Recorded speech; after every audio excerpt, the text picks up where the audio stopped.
Hi, everyone, and welcome to part one of our five-part Q&A. Thank you for taking the time to tune into the conversation today. We are together today to recognize World Day Against Trafficking in Persons. We will begin by acknowledging the lands in which Seneca's campuses are located, the lands stewarded by the Anishinaabe, Haudenosaunee, and the Wendat nations. We acknowledge Treaty 13, signed with the Mississaugas of the Credit First Nation, and the Williams Treaty, signed with multiple Mississauga and Chippewa First Nations. We are all connected as treaty people with shared obligation to learn, respect, honor, and sustain. Many of you may also be joining us from all over Turtle Island and around the world. We encourage you to seek out whose ancestral lands you are on today. Now, before we get started, it is important to recognize the heaviness that these topics and conversations can carry and the impact this can have. We will be hearing today from a survivor of trafficking in the sex industry, and we will be touching on what trafficking looks like and the impact trafficking can have on survivors. If you need a moment, please take some time and step away. And if you would like to access support, please contact me at kristen.haynes@senecacollege.ca or access the on or off-campus resources provided at the end of the Q&A.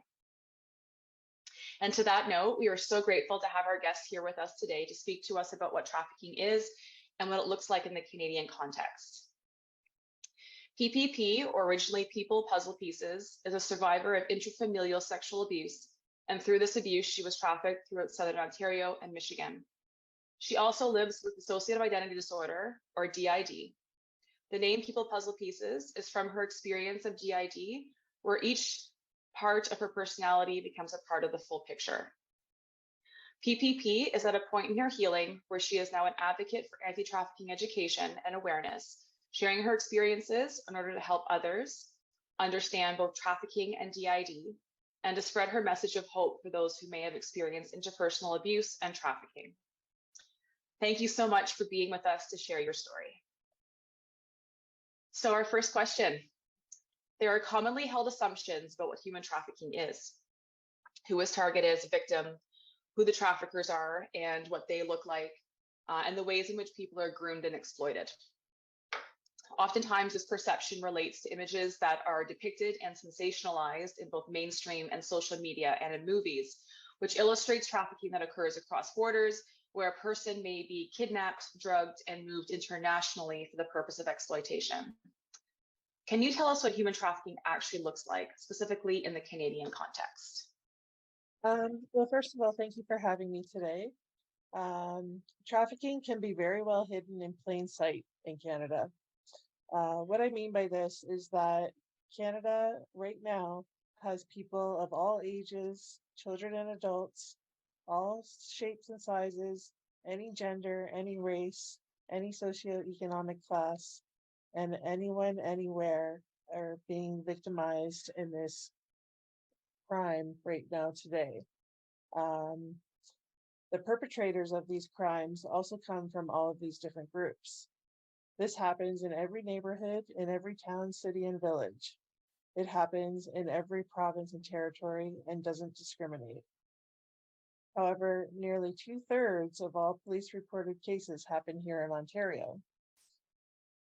Trafficking, as portrayed in the media, can happen. However, what it actually looks like for most people is very subtle in the beginning and then can become more threatening as time goes on. So in my situation, the grooming and everything that takes place is very subtle in the beginning, like I was stating, and through the course of time, it just becomes more and more pervasive, and it infects every part of your life. So in Canada, what's happening today is that victims are being sought out as friends, they're being sought out as partners, they're being sought out as, just people that you want to be with. And so everything just kind of begins very subtly and moves on from there.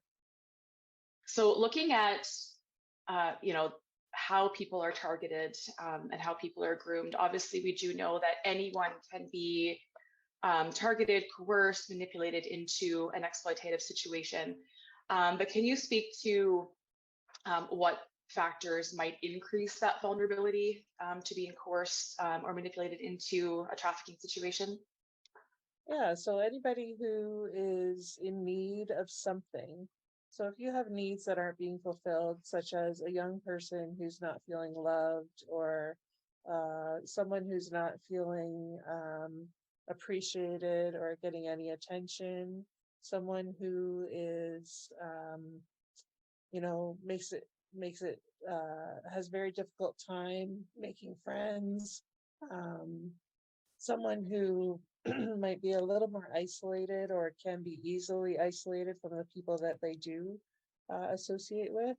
And really, anyone can be the victim of this crime, but you're just more vulnerable to it if you're someone who tends to sort of internalize things and not reach out when you need help. Thank you.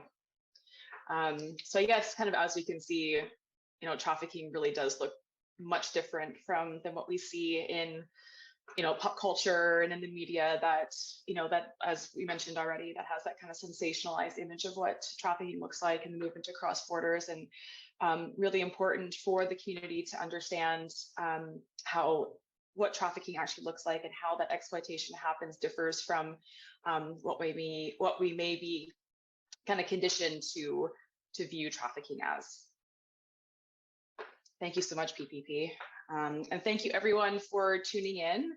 And yes, thank you for being here with us today and sharing your experiences and providing us with so much information to take away and reflect on.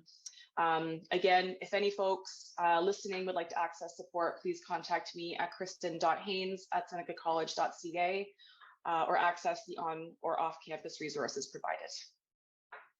Thank you.